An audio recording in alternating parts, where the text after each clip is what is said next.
కొన్ని సినిమాలు క్లైమాక్సెస్ మనకు బాగా గుర్తుండిపోతాయి. One of the best climaxes ఏంటి అంటే దంగల్ ఫిలిం. సో ఇక్కడ ఏంటంటే అమీర్ ఖాన్ వాళ్ళ ఇద్దరు అమ్మాయిల్ని రెజ్లింగ్ ఛాంపియన్స్ చేయాలనేదే సినిమా అంతా. అక్కడ ఫైనల్స్ మ్యాచ్ జరుగుతూ ఉంటుంది. ఈ ఫైనల్స్ లో గనక అమీర్ ఖాన్ ఆడియన్స్ లో ఉంటే అక్కడ నుంచి కాన్ఫిడెన్స్ ఈ అమ్మాయికి వస్తుంది, అక్కడ నుంచి సజెషన్స్ వస్తాయి అని చెప్పి ట్రాప్ చేసి ఏం చేస్తారు, అమీర్ ఖాన్ ఒక రూమ్ లో బంధిస్తారు. అతను ఆ మ్యాచ్ అటెండ్ అవ్వకూడదని హోరాహోరం జరుగుతూ ఉంటుంది. లాస్ట్ 20 seconds మాత్రమే ఉంది. ఈ అమ్మాయి గెలవాలంటే 5 points రావాలి. క్లాక్ టిక్ అవుతా ఉంటుంది. ఆల్మోస్ట్ లాస్ట్ 3 seconds 2 seconds కి వచ్చినప్పుడు ఆ అమ్మాయి వెళ్తున్న అమ్మాయిని ఇట్లా పట్టుకొని రివర్స్ లో ఒకటి ఇట్లా చేసి ఆమెని ధమ్మని వెనక్కి దింపుతుంది.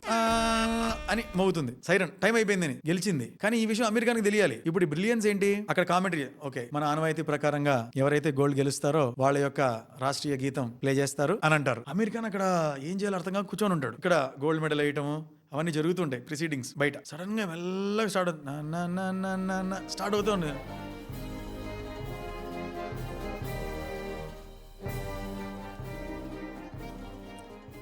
నేషనల్ యాంథమ్ ఇలా వెళ్తూ ఉంటే పులకరించిపోతాడు. అబ్బా గెలిచింది నా కూతురు అని. అసలు అక్కడ బ్రిలియంట్స్ ఏంటంటే క్లైమాక్స్ ఎలా చెప్పొచ్చు, ఆ అమ్మాయి ఏదైనా ఇబ్బంది అవుతే వాళ్ళని అక్కడ నుంచి ఇలా చేయొచ్చు, అది ఇలా చేయని చెప్పొచ్చు. కానీ ఇక్కడ ఎంత బ్రిలియంట్ గా ఆలోచించారు. అక్కడ నాన్న అక్కడ లేనేలేడు. రైటింగ్ చెప్తున్నా ఎలా వినపడుతుంది, ఎలా తెలుస్తుంది. అక్కడ ఇప్పుడు దేశం కోసం కదా ఆడుతుంది.